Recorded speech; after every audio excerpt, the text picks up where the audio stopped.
Guys, I'm sitting in the back seat of the rickshaw. Like, direct open.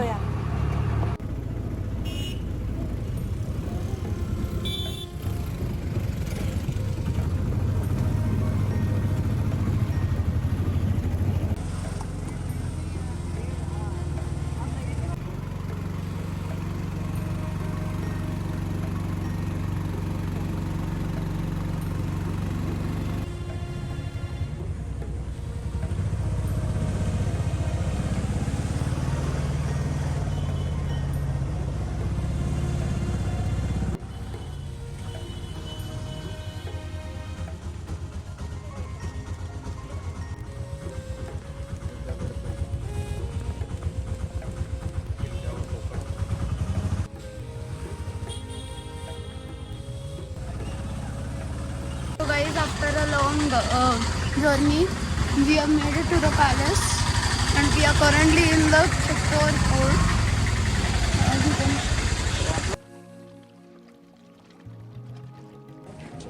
guys, we are at the Kumbha Palace in Chittorgarh, which is the second largest fort in India. तो palace के अंदर चलने वाले हैं और थोड़ा सा आप लोगों से मुझे कॉपरेशन चाहिएगा। तो आपकी वजह से आवाज़ थोड़ा सा धीरे धीरे निकल रहा है। अगर आप लोग आवाज़ नहीं पहुँचे, कुछ समझ में नहीं आए तो प्लीज़ दोबारा मुझसे पूछ लीजिएगा। ठीक है, आप सभी का स्वागत है। आइए आप हम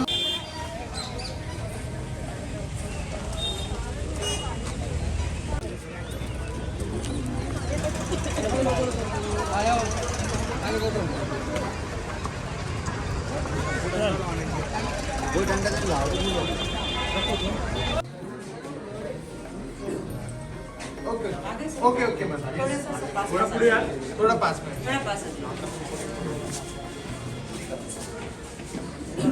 शक्ति, भक्ति, त्याग, बलिदान की नगरी चित्तौड़गढ़ में आप सभी का स्वागत है। जिस किले को आप देखने के लिए आए हैं, यह एशिया का लार्जेस्ट यानी कि पब्लिक अभी भी इसके ऊपर अभी लगभग 5000 लोग इसके ऊपर रहते हैं, इंक्लूडिंग मी। इस किले को बनाने की शुरुआत 5th सेंचुरी एडी में चित्रांगद मौर्य ने की थी। आप पीछे आवाज नहीं आ रही हो तो प्लीज थोड़ा सा और आगे आ जाइए आप लोग, अदरवाइज मेरा वॉइस इस टाइम पूरा गलत बोल सकता है, बट थोड़ा सा आगे। चित्रांगद मौर्य फाउंडर रहे इस किले को बनाने के लिए। स्टार्टिंग उन्होंने किया। 300 साल तक मौर्यन डायनेस्टी ने यहाँ पर रूल किया। 8वीं शताब्दी में बप्पा रावल राजपूत थी, उन्होंने इस किले को जीता। जो लास्ट मौर्यन किंग थे उनका नाम था मान मौर्य। तो 8वीं शताब्दी से लेकर 16वीं शताब्दी तक यहाँ पर हिंदी वर्ड नहीं आते तो प्लीज मुझे बता दीजिएगा। 16वीं शताब्दी तक यहाँ पर सिसोदिया राजाओं ने राज्य किया और सिसोदिया वंश के जो सबसे फेमस जिनका नाम बच्चे बच्चे की जुबान पर निर्भर रखे, महाराणा प्रताप। यस नहीं, क्वेश्चन करना है? हाँ बिल्कुल पूछिए। 16th सेंचुरी सिसोदिया सरनेम से आपका सरनेम क्या है? सेकंड नेम क्या है? Sisodia second name. ठीक है, पूछना है ना, पूछने दीजिए। बच्चे क्यूरियोसिटी लेकर जाएंगे तो मेरे यहाँ आने का क्या मीनिंग निकलेगा? हुआ ये कि मौर्यन डायनेस्टी में टोटल 22 राजा यहाँ पर है और सिसोदिया में 56। सभी राजा हिंदू थे, सूर्यवंशी थे। तो इनकी जो दिन की शुरुआत होती थी सूर्य की पूजा से होती थी। तो हमारे ग्रंथ कहते हैं कि सूर्य की एक गाड़ी होती है जिसमें 7 घोड़े बंधे होते हैं। तो सूर्य के साथ साथ यहाँ पर 7 घोड़ों की पूजा की जाती है। तो जहाँ हम खड़े हैं ये अस्तबल एरिया है, जिस रैंप से हम चढ़कर आए और 16वीं शताब्दी तक घोड़ों के आने जाने के लिए रास्ता रहा, बैक साइड ये रहा। मेन एंट्रेंस रहा ईस्टर्न साइड से गवर्नमेंट ने बंद कर दिया और 7 पिलर यहीं पर लगे हैं घोड़ों को बांधने के लिए। इस तरह के 7 पिलर लगे सुबह शाम किले का जो क्षेत्रफल लंबाई चौड़ाई दीवार एरिया आपने बाहर से देखा जो कि 13.5 किलोमीटर में फैली हुई है। पहले गेट से स्टार्ट हो रही है और पहले गेट पे जाके खत्म हो रही है और इसका जो लैंड एरिया है 700 एकड़ 8.7 mile. It is actually huge area, बहुत बड़ा फोर्ट है।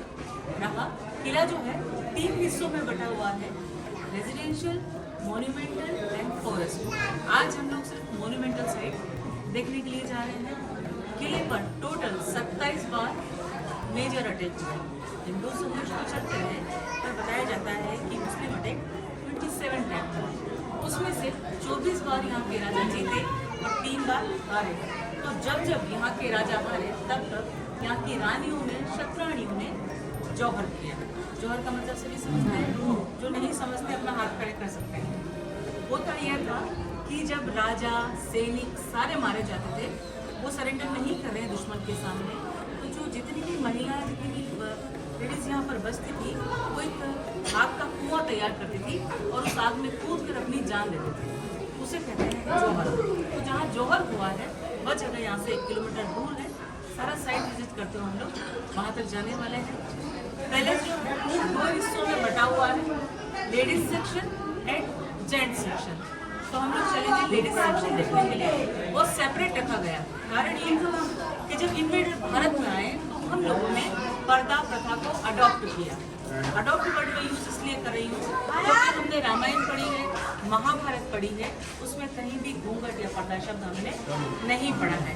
इसके अलावा आज हम किसी भी मंदिर में जाते हैं तो गॉडेसेस का जो घूंघट के साथ मूर्ति हमने नहीं देखा है, विच मीन्स उससे बचने के लिए उन्हीं के कल्चर को हमने अपनाया था।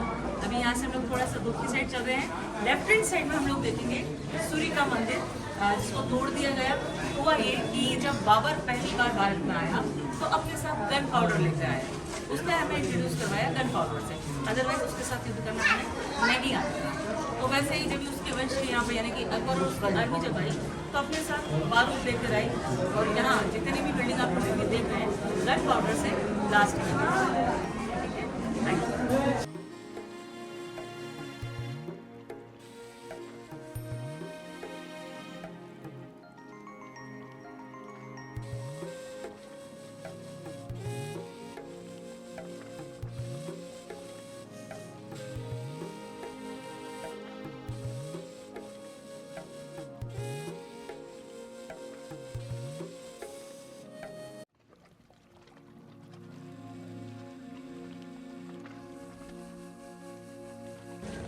जिस बिल्डिंग के सामने हम खड़े हैं यह रानियों के रहने के लिए कमरे थे।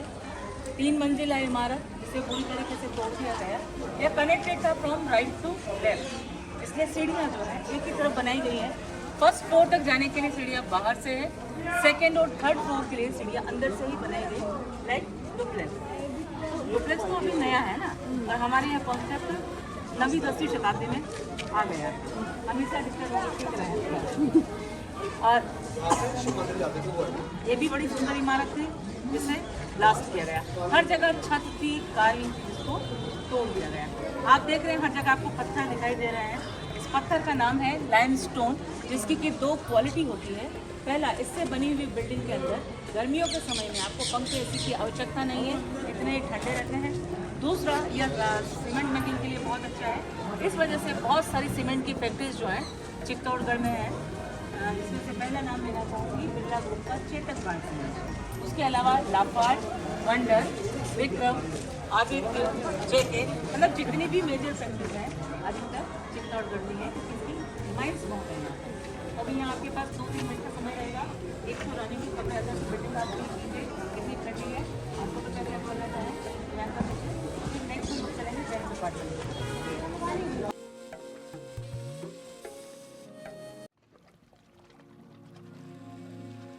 Guys, this is limestone. It is used for making cement. Guys, this is the new architecture, I guess. Look at it. It's not good for the old monuments because they are historic and they are just. Gents apartment यानी राजाओं के रहने के लिए कमरे। इस तरह के 6 कमरे यहाँ पर थे, 4 उस तरफ थे जिसे कम्प्लीटली तोड़ दिया गया। 2 भी बचे हैं, गवर्नमेंट्स को रिस्टोर करने। अगर आपका मन हो तो अपना स्पीच कंप्लीट करने के बाद देखना चाहें तो आप लोग जा सकते हैं। बस थोड़ा सा बदबूदार है बिकॉज ऑफ दैट, चमगादड़ है इसी वजह से। अभी हम बात करेंगे भक्त मीराबाई और बलिदानी पन्ना के बारे में। तो मीराबाई जो है 16वीं शताब्दी में शादी होकर यहाँ पर आई थी। महाराणा सांगा के बड़े बेटे भोजराज से उनकी शादी हुई, पर भोजराज को एज अ हस्बैंड उन्होंने कभी एक्सेप्ट ही नहीं किया, क्योंकि भगवान कृष्ण को वो अपना पति मानती रही। पति कैसे मानती रही? शायद आपने सुना होगा कि जब वो छोटी थी, उनके घर के बाहर से एक बारात जा रही थी। उन्होंने अपनी दादी से पूछा कि दादी वो क्या जा रहा है? तो दादी बड़ी मासूम प्रश्न का उत्तर देते हुए कहती है कि दुल्हा जा रहा है। तो दुल्हा क्या होता है, शादी क्या होती है? तो थोड़ा उनको डिटेल समझाया। तो लास्ट में मीराबाई जो कि 10 वर्ष की बच्ची हैं, अपनी दादी से पूछती हैं तो मेरा दुल्हा कहाँ है? तो दादी ने हंसते हुए, जब कुछ सूझा नहीं तो भगवान कृष्ण गिरधर गोपाल की मूर्ति की तरफ निगाह पड़ी। तो दादी सा कहती हैं कि मीरा, सामने जो मंदिर में गिरधर दिख रहे हैं वही तुम्हारे पति हैं। तो बस उस प्योर हार्ट के साथ वो उसी दिन से कृष्णा से जुड़ गई, क्योंकि उनके पिता ने मेवाड़ को वचन दे दिया था, इसलिए शादी करके आई तो सही, पर पति को पति की तरह माना ही नहीं। तो अभी सोचिए कि राज परिवार में एक रानी आई है, राजा को पति नहीं मान रही है, तो कितनी उनकी लाइफ में परेशानियाँ आई होगी, पर वो झुकी नहीं, डरी नहीं। एक समय ऐसा आया जब महाराणा सांगा और भोजराज ने उनकी भक्ति को एक्सेप्ट किया और पूजा पाठ करने के लिए मंदिर बनवाया, जो कि आगे लोग दर्शन करने के लिए जाने वाले हैं। तो हुआ ये जब तक महाराणा सांगा और भोजराज जिंदा रहे, तब तक तो मीराबाई की पूजा पाठ काफी अच्छे से चलती रही। पर एक युद्ध हुआ खानवा का 1527 में बाबर के साथ में। उस युद्ध में महाराणा सांगा और भोजराज दोनों की मृत्यु हुई। तब मेवाड़ के राजा बने विक्रमादित्य, मीराबाई के देवर, जो कि शुरू से ही मीराबाई के अगेंस्ट होते, क्योंकि मीराबाई ने मेवाड़ का कोई रूल फॉलो ही नहीं किया। उन्हें तो सिर्फ भक्ति करनी थी, तो ना उन्होंने घूंघट प्रथा को माना, ना राज कार्य में कहीं पार्टिसिपेट किया, और आज पर पुरुषों से बात करना मना ही था पर्दा कल्चर की वजह से। पर साधुओं के साथ उठना बैठना उनका होता रहा। नॉनवेज कभी नहीं खाया। तो विक्रमादित्य को लगा कि ये प्रोटेस्ट करना सिखा रही हैं यहाँ की महिलाओं को, या मेवाड़ की में के लिए अच्छी नहीं है। इसके अलावा भोजराज जी की जब डेथ हुई तो उन्हें सती होने के लिए मजबूर किया गया, पर उनका कहना था कि मेरे पति अभी भी हैं, तो मैं जो सती क्यों करूँ। तो कुछ कारण ऐसे बने कि विक्रमादित्य काफी चिढ़ गया, कई बार मारने की कोशिश की, एक बार खीर में जहर मिलाया और मंदिर तक भिजवाया। पर मीराबाई का स्वभाव था कि कोई भी खाने पीने की चीज़ अगर हाथ में आई है तो सबसे पहले भगवान कृष्ण को ऑफर करेंगे, फिर प्रसाद की तरह उसको खाएंगी।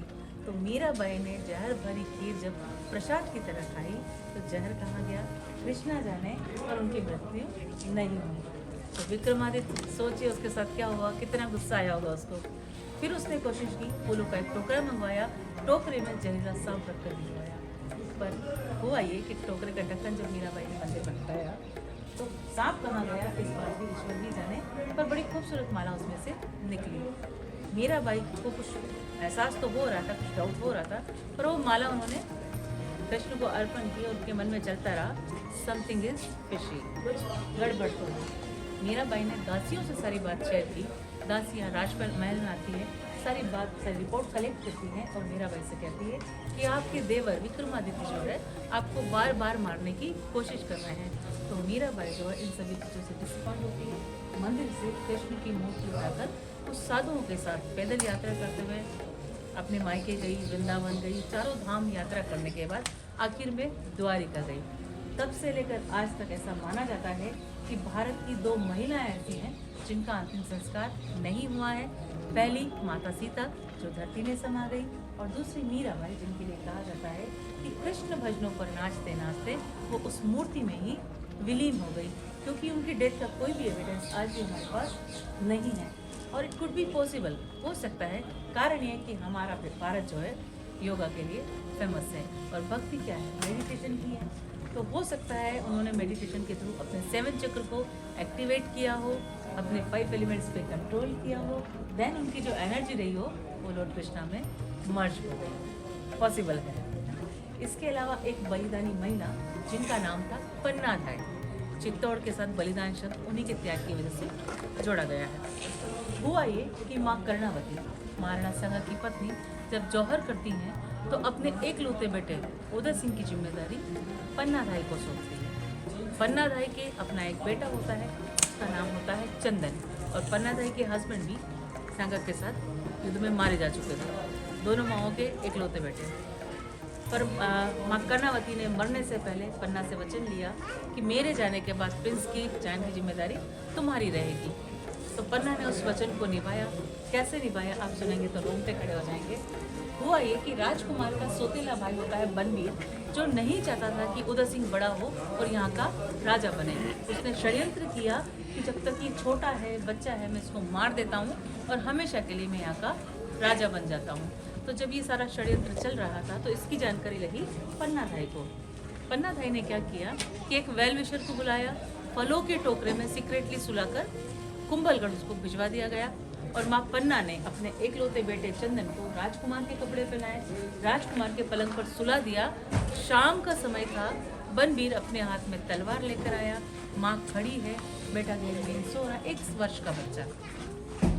उस माँ के सामने बनवीर ने उस बच्चे के टुकड़े टुकड़े कर दिए। पर माँ पन्ना ने अपनी आंख से आंसू नहीं निकाला, यह सोचकर कि अगर मेरी आंख में आंसू आया तो मेरा बलिदान व्यर्थ चला जाएगा। तो जब मैंने आपका और वैसा बलिदान ना उनसे पहले किसी ने किया, ना आज तक कोई कर पाया। जब मैंने आपका स्वागत किया तो 4 शब्दों का इस्तेमाल मैंने किया। शक्ति। जब आप ये कमरे देखेंगे तो आपको रियलाइज होगा कि क्या ये राजा के कमरे हैं, क्या राजा इस तरह से रहते थे। क्योंकि यहाँ के राजाओं ने कभी कोई सरेंडर नहीं किया, मरने मारने में इनका बिलीव रहा। जब तक जिंदा रहे शक्ति का प्रदर्शन यानी कि युद्ध भूमि में लड़ते रहे अपने स्वाभिमान के लिए। भक्ति, मीराबाई की त्याग, महाराणा प्रताप का जो राजा होते हुए भी पूरे समय जंगलों में रहे और घास की रोटी से भी उन्होंने कंप्रोमाइज़ किया। और बलिदान पन्ना जाएगा। तो अभी आप लोग फ्री हैं, 2 मिनट का समय है, आप चाहे तो कमरे विजिट करें। अच्छा, मीराबाई जो थी वो भी रानी थी, चाहती तो लग्जरियस लाइफ जी सकती थी, पर महाराणा सांगा उनके ससुर से रिक्वेस्ट करके उन्होंने अपने लिए कमरे वहाँ बनवाए जहाँ दासियाँ रहती थी, और वहीं से शॉर्टकट रास्ता हुआ करता था मंदिर तक जाने के लिए। तो अभी पीछे 3 मंजिला इमारत है जो कि मीराबाई की कही जाती है, वहाँ तक हम लोग नहीं जाने वाले क्योंकि पूरा रूल हो गया। यही सब लोग देखने वाले हैं। इसके पहले आप चाहें तो कमरे विजिट करके आएँ, राजाओं के कमरे जाएँ। कोई डाउट हो तो आप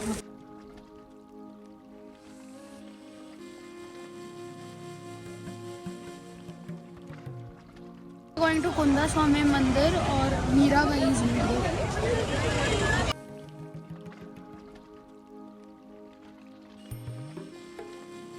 दो कृष्णा मंदिर यहाँ पर सुनिएगा। एक ही प्रीमाइसिस में 2 मंदिर हैं, दोनों ही कृष्णा मंदिर है। और पीछे जो छोटा मंदिर है उसे पहचान मिली भक्त के नाम से, मीराबाई के नाम।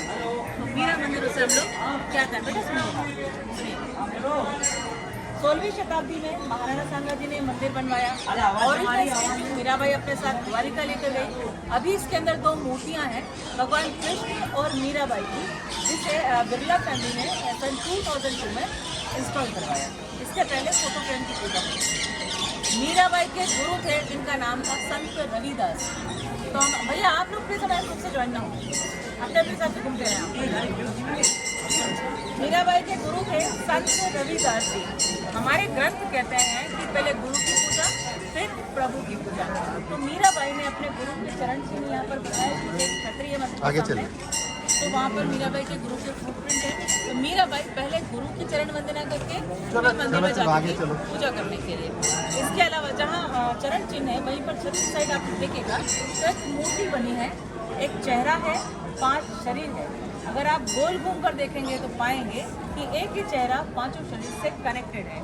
और बनाने का थीम यह रहा कि जैसे अपना शरीर 5 एलिमेंट से मिलकर बना है, तो वो 5 शरीर जो है 5 एलिमेंट्स को रिप्रेजेंट करना है। अभी आप सोचिए 16वीं शताब्दी में हमारे पास फ़ोन नहीं, इंटरनेट नहीं, सोशल मीडिया नहीं, हमारे पास थे हमारे ग्रंथ, जिन्हें पढ़कर आर्टिस्ट ने अपनी इमेजिनेशन से कुछ कार्य जो है किए हैं। पीछे एक मंदिर और है, इस मंदिर का नाम है कुंभ श्याम मंदिर।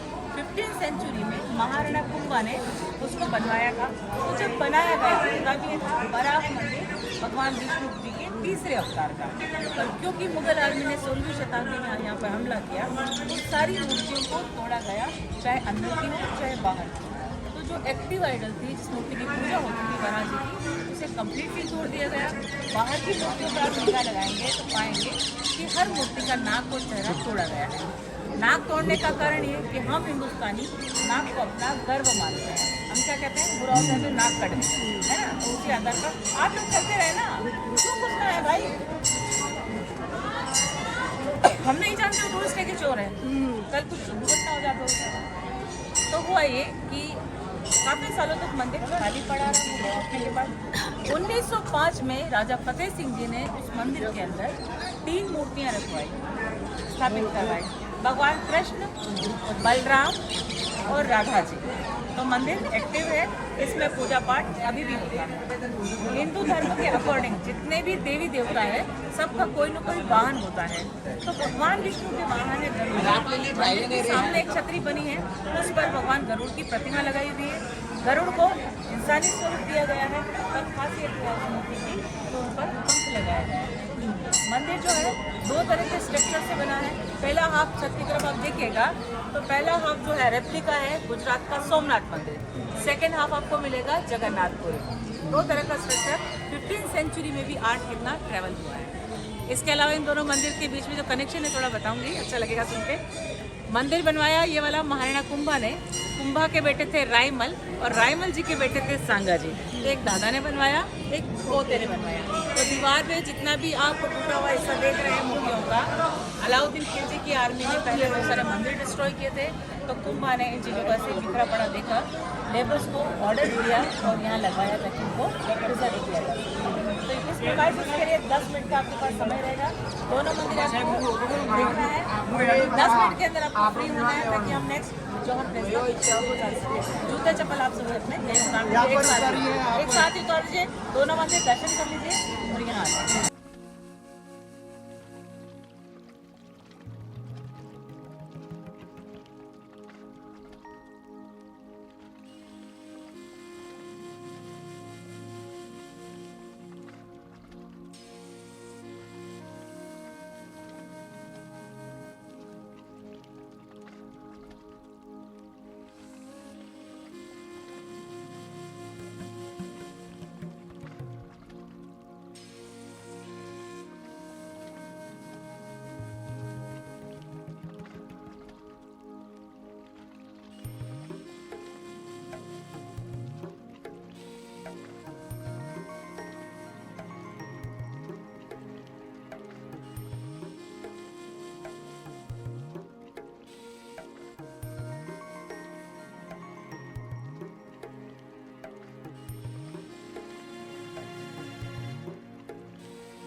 दूंगी, उसके बाद आपका यहाँ फोटोग्राफी होगा। उसके बाद हम लोग चलेंगे रानी पद्मिनी का महल देखने के लिए। सुनिएगा, हम लोग जिस बिल्डिंग के साथ खड़े हैं उसको कहते हैं विजय स्तंभ, विक्ट्री टावर। 1448 में महाराणा कुंभा जी ने इसको बनवाया था।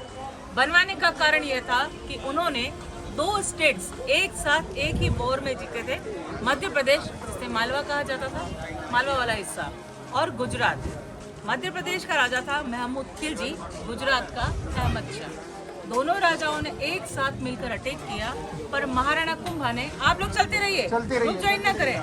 सर आप लोग थोड़ा ध्यान रखें, कोई एक्स्ट्रा अपने साथ है ना, क्योंकि इनकी सिक्योरिटी अपनी जिम्मेदारी है अभी, ठीक है ना। दोनों स्टेट जीते, 2 मुस्लिम राजाओं ने अटैक किए, और जो जीत महाराणा कुंभा को मिली उसको सेलिब्रेट करने के लिए उन्होंने विजय स्तंभ का निर्माण करवाया। 9 मंजिला इमारत है ये, अकॉर्डिंग टू 9 प्लैनेट्स। और इसकी जो हाइट है जी, इसकी जो हाइट है 37 मीटर 122 फीट। ऊपर 9 फ्लोर तक जाने के लिए स्पाइरल स्टेयरकेस है और उनके नंबर है 157 सीढ़ियाँ। काफ़ी स्टिफ है, इसलिए 157 जो है इनफ है शायद, अदरवाइज ज़्यादा होती। वो जा सकते हैं? बंद है सर, कारण हम Indians we are foolish actually. हम अंदर जा रहे हैं, मूर्तियों पे थूक रहे हैं, स्क्रैच कर रहे हैं, नाम लिख रहे हैं, तो ये बिल्डिंग्स दोबारा नहीं बनेंगी। गवर्नमेंट इसको प्रिजर्व करना चाहती है इसलिए इसको बंद कर दिया गया है। इसको पूरा बनने में 10 वर्ष का समय लगा। आज मशीनरी के साथ भी शायद हो नहीं पाएगा। महाराणा कुंभा ने लेबर चार्ज के तौर पर ऐसा बताया जाता है कि 90 लाख सोने की मोहरें पे की वो टाइम पे। एक राजा ऐसा जिसने 90 लाख मोहरें पे की, एक राजा ऐसा ताजमहल बनवाया। और सेंटेंस आप कंप्लीट कीजिए, है ना, ताकि कोई रेप्लिका नहीं बना सके। तो ये कल्चर हमारा फर्क दिखाता है ना। हम आइडियोलॉजी पर चलने वाले लोग हैं, है ना। सूर्यवंशी राजा थे यहाँ के, सभी आइडियोलॉजी पर चलने वाले, नियत पे कभी वार नहीं किया। तो ये संस्कृति हमारी अपनी है। अच्छा, इसमें जो है नीचे से लेकर ऊपर तक सभी देवी देवताओं की सारे ग्रंथ से ही बनी हुई है ये। तो देवी देवता, साधु, अप्सरा, गंधर्व, कीचक जो मूर्तियों को उठाते हैं, बिल्डिंग को उठाते हैं, और 15वीं शताब्दी की जीवन शैली, वॉर सीन। इसके अलावा राजस्थान के 3 एनिमल फेमस है, horse for power, elephant for Fortune और कैमल फॉर लव। तो तीनों एनिमल जो हैं यहाँ के कार्विंग में आपको दिखाई देने वाले हैं। यहाँ पर भी हुआ ये कि 16वीं शताब्दी में मुगल्स की वजह से सारी मूर्तियाँ तोड़ी गई। जितनी भी मूर्तियाँ आप देखेंगे, बाहर से 3rd फ्लोर तक, अंदर से 9th फ्लोर तक सभी खंडित मूर्तियाँ खराब हो गई। इसके बाद अभी हम लोग जानेंगे जौहर के बारे में। अच्छा, ये बिल्डिंग जब आप दूर से देखोगे तो आपको दिखाई देगा शिव का डमरू, ब्रॉड, नैरो, देन ब्रॉड। उसको टिल्ट ना समझे, है ना, टेढ़ा नहीं है वो, उसका शेप ही कुछ ऐसा है, not exactly but very near by. ठीक है, इसके बाद हम लोग जानने वाले हैं जौहर के बारे में। जौहर स्थल जो है पीछे की तरफ बना हुआ है। क्या हम वो जगह देखते हुए जाने?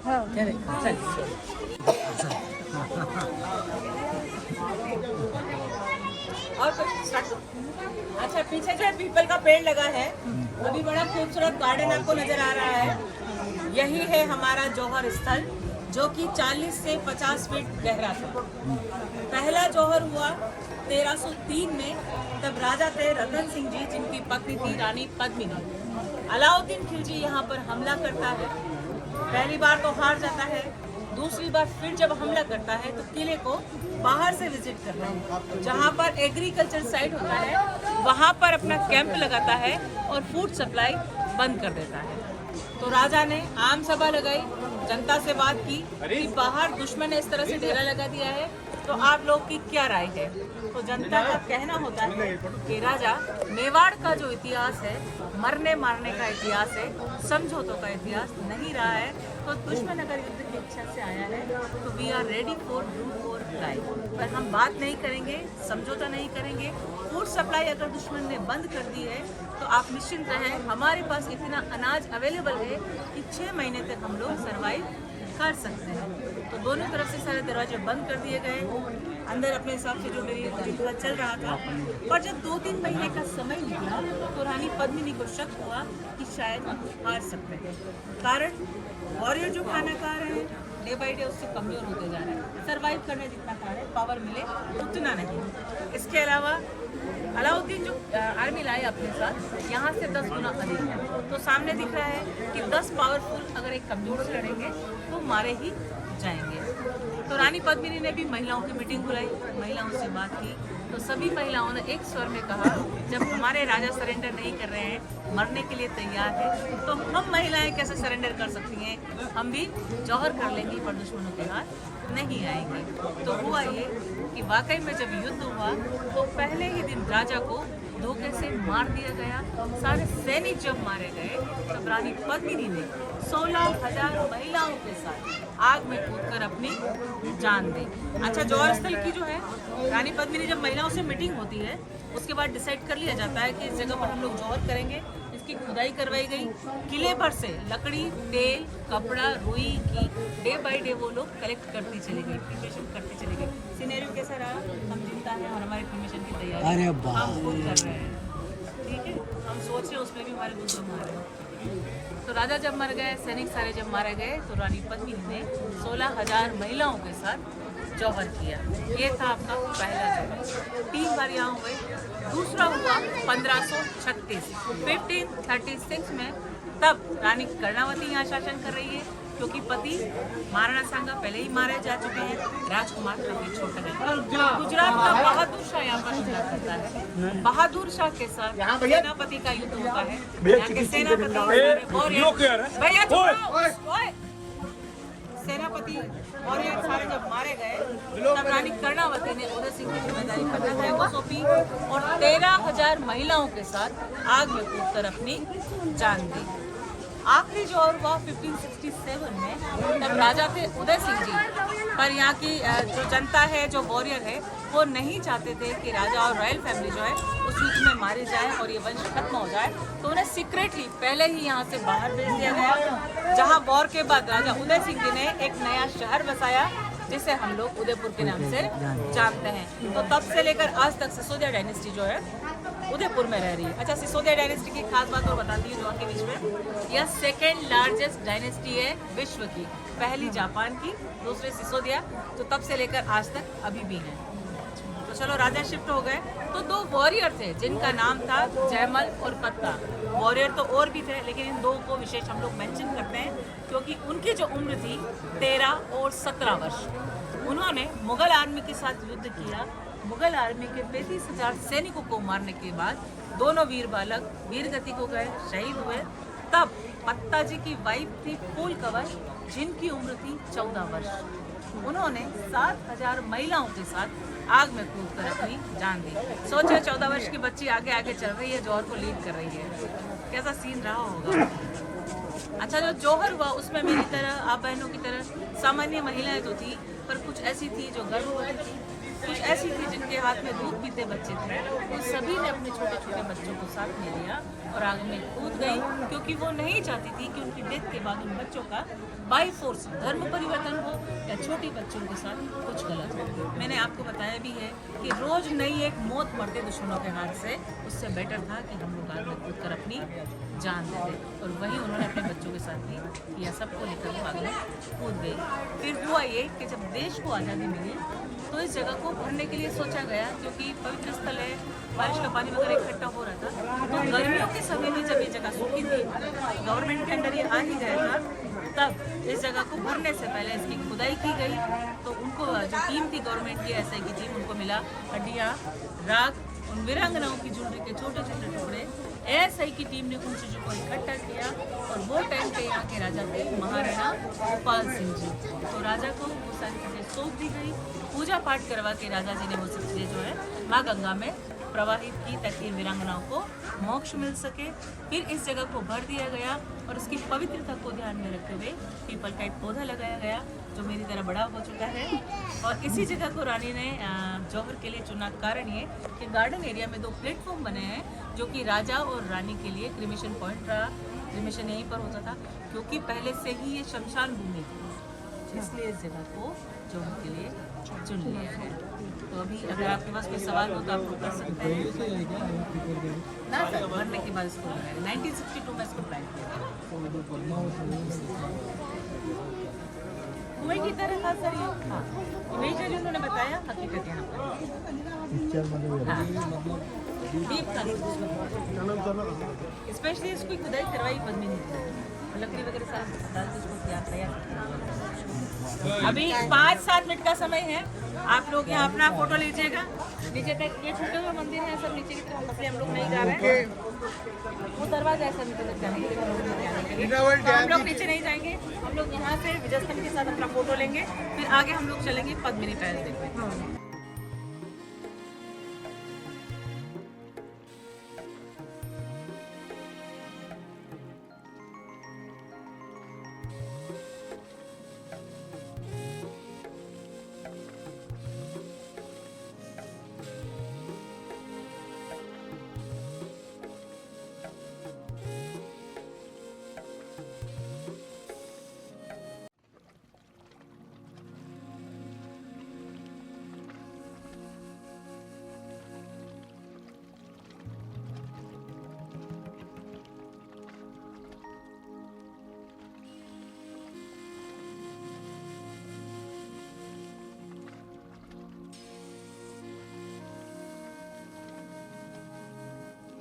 रानी पद्मिनी का महल देखने के लिए। रानी की खूबसूरती के लिए कहा जाता है कि रानी इतनी सुंदर थी कि जब जब वो पानी पीती तो उनके गले से रिफ्लेक्ट होती थी। तो भारत की 3 रानियां हैं जो खूबसूरती के लिए प्रसिद्ध हुई हैं। राजस्थान से रानी पद्मिनी, मध्य प्रदेश से रानी रूपमती और महाराष्ट्र से आप लोग बताएं मस्तानी बाई, ठीक है। वो भी रानी थी पर मूवी में कुछ और उन्होंने बता दिया है, ठीक है। और बंसाली का काम है सब बिगाड़ना। हाँ, तो हुआ ये कि रानी जो है 1301 में शादी होकर यहाँ पर आई थी, पर उन्हें यहाँ की गर्मी बर्दाश्त नहीं हुई। तब राजा ने उनके लिए स्पेशली पानी की एक झील बनवाई। झील के बीचों बीच 2 कमरे बनवाए। यह स्ट्रक्चर था जिसको वो फूलों बनवाया। अभी आप सोचिए, रानी 1301 में शादी होकर आई और 1303 में जौहर कर दिया। She was here only for 2 years। पर कितनी लॉयल रही अपने पति के लिए। अदरवाइज कुछ समय पहले तक हम लोग सुन रहे थे कि पति ने नहीं सुना, मतलब वो मिले ड्रम में मिलेगा, है ना, या तो मेघालय की पहाड़ियों में मिले, ठीक है ना। कितना बुरा लगता है सुनने के बाद कि हमारा देश का कल्चर क्या था और क्या होता जा रहा है, ठीक है। हालांकि महिलाओं ने बहुत संघर्ष किया है, कहीं कहीं ऐसा बनता भी है, नहीं मैं उनको सपोर्ट नहीं क्रिएट करने वालों पर एक नॉर्मल बात है। तो हुआ ये कि अलाउद्दीन खिलजी जो है रानी को पाने की चाहत में आया था, ऐसा बताया जाता है। लेकिन उसके यहाँ आने के और भी बहुत से कारण थे। पहला, हम लोग रानी का खूबसूरती मान सकते हैं, और दूसरा यह कि वो अपने साम्राज्य को फैलाना चाहता था। लगभग पूरा हिंदुस्तान उसके कंट्रोल में था, मेवाड़ को छोड़। तो उसकी लालसा थी कि मेवाड़ को भी जीत लूँ मैं, क्योंकि यहाँ सबसे ज़्यादा जो आय होती थी टैक्स के माध्यम से।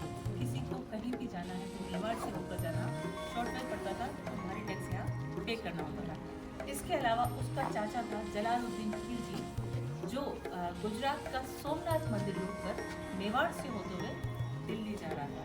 अब यहाँ के सैनिकों को पता चलता है कि कोई मुस्लिम है जो हिंदू मंदिर होकर जा रहा है, तो यहाँ के सैनिकों ने जलालुद्दीन खिलजी से लूटा हुआ सारा धन लूट लिया। तो अपने चाचा को बदला लेने के लिए खिलजी यहाँ पर आया था। हालांकि उसी ने अपने चाचा का मर्डर किया बाद में उसकी बेटी के लिए, ठीक है ना। तो जब वो यहाँ आया, राजा को मार दिया, मतलब राजा तो गुलाम बने नहीं। जब तक वो ऊपर आता तब तक रानी जो है रात का ढेर बन गई। तो रानी भी उसको देखने तक को नसीब नहीं हुई, तो गुस्से और फ्रस्ट्रेशन में उसने इस पूरी बिल्डिंग को तोड़ दिया। पूरी बिल्डिंग जो है रिस्टोर है। इसके अलावा रानी पद्मिनी का मायका कहाँ था, कहाँ से वो आई थी, कौन उनके माता पिता थे, ये पूरी जानकारी हमारे पास उतनी उपलब्ध नहीं है। उनके कुछ लोग कहते हैं रानी श्रीलंका से, पर अगर रानी श्रीलंका से होती तो इस टेम्परेचर में वो सर्वाइव कर पाती, क्योंकि वहाँ का टेम्परेचर बहुत ज़्यादा है। उनकी खूबसूरती और गर्मी का बर्दाश्त न होना, इन 2 चीज़ों से हम सिर्फ अंदाज़ा लगा सकते हैं कि हो सकता है रानी कश्मीर से किसी पहाड़ी ठंडे इलाके से वो रही। हमारे पास फैक्ट नहीं। रानी का चेहरा दिखाने वाली स्टोरी मूवी में बताई गई है। मैं कहूँगी कि वो कम्प्लीटली गलत है। मेरे पास 3 लॉजिक है, 3 कारण है। पहला ये कि उस समय पर्दा प्रथा यहाँ पर, और राजपूती कल्चर की आज भी अगर बात करूँ कि गांव में रानियों में मतलब जो राजपूत जहाँ रहते हैं और यहाँ पुराने समय के, उनकी फैमिली की अगर बात करूँ तो सास खड़ी है, बहू है, तो बहू अपनी सास के सामने घूंघट नहीं हटाएगी, चाहे सामने स्त्री खड़ी। ये राजपूती कल्चर बन चुका है नंबर को। तो उस समय और कितना टाइट रहा होगा, तो पॉसिबल नहीं है कि दुश्मन, वो भी मुस्लिम, उसके सामने रानी का चेहरा दिखाया हो। दूसरा, रानी जौहर के लिए तैयार है, मरने के लिए तैयार है, तब भी कोई कारण नहीं बनता कि वो दुश्मन को अपना चेहरा दिखाए। आखिरी कारण ये कहीं कहीं कहा जाता है कि मिरर में चेहरा दिखाया गया, और फैक्ट यह है कि 13th सेंचुरी तक मिरर का इन्वेंशन हुआ ही नहीं था। 15th-16th सेंचुरी के आसपास ब्रिटेन में मिरर का इन्वेंशन हुआ। तो जब 13th सेंचुरी में मिरर है ही नहीं तो चेहरा दिखाना पॉसिबल नहीं है। अच्छा, एक प्रश्न बनता है कि रानी अपना बना श्रृंगार कैसे करती होगी? तो तब होती थी सिल्वर प्लेट्स, जिसके ऊपर कहते हैं कि मरकरी कोटेड होता था। तो उस समय क्या देखना था, अभी पार्लर जाऊंगी मैं, जितना काली निकली उससे 2 गुना सफ़ेद होकर निकलने वाली है। इतना मेकअप, इतने प्रोडक्ट्स हमारे पास आ जा चुके हैं। वो टाइम पे आपका हेयर लॉक कैसा है, टूटी वगैरह कैसी बनी है, ऑर्नामेंट्स, कुमकुम की बिंदी सेंटर में लगी है, या जो ओढ़नी लगी है वो सूट करते हैं ऑर्नामेंट्स के साथ। सिर्फ इतना देखना होता था। तो I think silver plate mirror की आवश्यकता नहीं थी, और वो रानियाँ कम वॉरियर ज़्यादा थी, ठीक है, तो उन्हें उतना बनाव श्रृंगार का शौक नहीं हुआ। तो ये जो कहानी है चेहरा दिखा है from my eye side completely from there. अच्छा, इतनी देर से नहीं बोले जा रही हूँ, आप लोगों से एक प्रश्न करती हूँ, है ना, थोड़ा सा लॉजिक देना करवाते हैं। आप मुझे इतना बताएं, 10 दिन पहले लंच या डिनर में आप लोगों ने क्या खाया होगा? हंसी आ गई, मतलब याद ही नहीं है ना। तो हुआ ये कि रानी का इवेंट हुआ 13th सेंचुरी में। मलिक मोहम्मद जायसी, मुस्लिम राइटर, जिसने 15th सेंचुरी में एक बुक लिखी पद्मावत, उसमें कहीं उसने डाल दिया कि अलाउद्दीन खिलजी हमारा ये, हमारा वो, हमारा, ठीक है, उसने चेहरा देखा, ये किया, वो किया। जब हमें नहीं पता कि 10 दिन पहले हमने क्या खाया पिया, इतने सालों बाद हमें नहीं पता कि रानी पद्मिनी कहाँ से थी, तो 200 साल बाद 15th सेंचुरी में उसे कैसे पता कि अलाउद्दीन खिलजी यहाँ किस पर्पज से, क्यों उसने ऐसा लिखा, ठीक है। तो कुछ इमेजनरीज बातें हैं जो मूवी में बताई गई हैं, और मूवी के पर्पज यही होता है एंटरटेनमेंट हो, फाड़ने। तो बंसाली का मोटिव हमें क्लियर पता है, ठीक है। अभी हम लोग आगे चलेंगे जहाँ दासियों के कमरे बने हुए हैं। होता ये था कि राजा रानी के आने से पहले दासियाँ आती थी प्रिपरेशन के लिए, तो वो जो कॉरिडोर है पूरा फूल पत्तियों से डेकोरेट किया जाता था। दासियों के कमरे के बाहर छोटे छोटे से झरोखे बने हैं, दासियाँ वहाँ खड़ी होकर राजा रानी के वेलकम के लिए फ्लावर शावर करती थी, और म्यूजिशियन जो है कुंभा पैलेस से यहाँ पर ग्रैंड वेलकम के लिए आते थे, और उनको पता था हम राजा रानी हैं, लेकिन हमारी लाइफ अगले 1 मिनट के लिए भी नहीं है, इसलिए जो जिया आज में जिया उन्होंने, ठीक है। और उसके बाद हम लोग आगे चलेंगे कमरे के बीच से पानी है, पानी के बीच कमरे है, और वहाँ तक जाने के लिए राजा रानी छोटी वाटर बोट का यूज़ करते थे। वाटर बोट तक जाने के लिए बाकायदा सीढ़ियाँ बाहर की तरफ बनी थी, वेल प्लान बिल्डिंग को।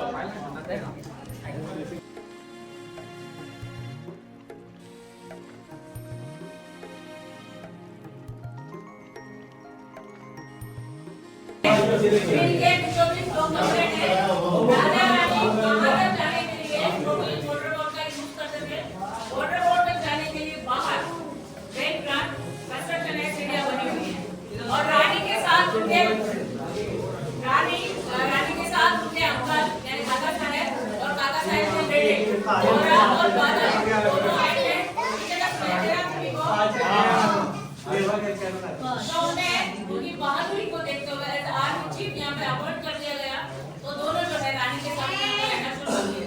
पानी के बीच में तो रानी के लिए कमरे हैं, और रानी के कमरों से पीछे की तरफ कमरों के पीछे की तरफ ग्रीन कलर का स्ट्रक्चर है जो कि गोरा महल कहलाता है। रानी के कजिन के लिए राइट हैंड साइड पे सड़क पर एक आदमी नाम दे रहे हैं जो कि बादल महल कहलाता है, उनके काका साहब के लिए। इससे यह सिद्ध होता है कि रानी Z+ सिक्योरिटी में यहाँ पर रहती थी, ठीक है। 1 बाय 1 आपको आना है, बिल्डिंग्स देखना है, बाहर की तरफ आना है ताकि हम लोग सीढ़ियाँ देखेंगे। ये है।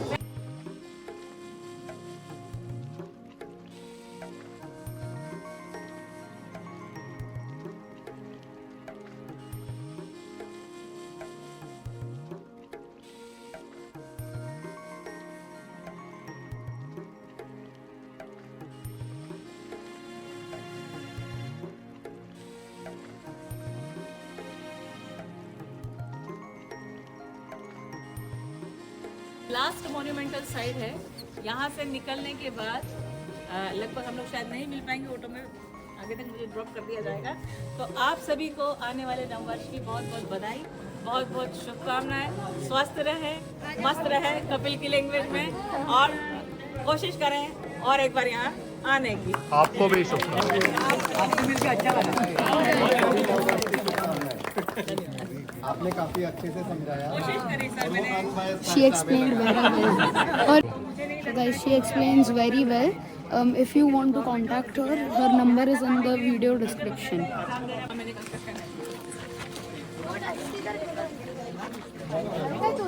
वाटर बोट यहाँ लगी रहती थी, यहाँ से राजा रानी अपने कमरों तक जाते थे। हाँ, पानी है ना, झीले पानी का, वो अपनी प्राइवेसी या क्वालिटी टाइम के लिए, आप लोग अच्छे से समझते हैं, उसके लिए वो लोग वहाँ जाते थे।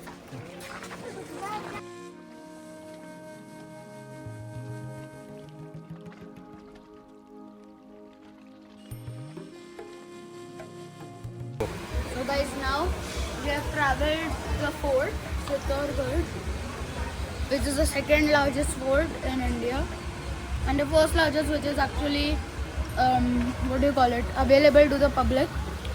And we traveled the ruins of the Chittorgarh, a victory tower, and then there is Mirabai's mandir and the statue.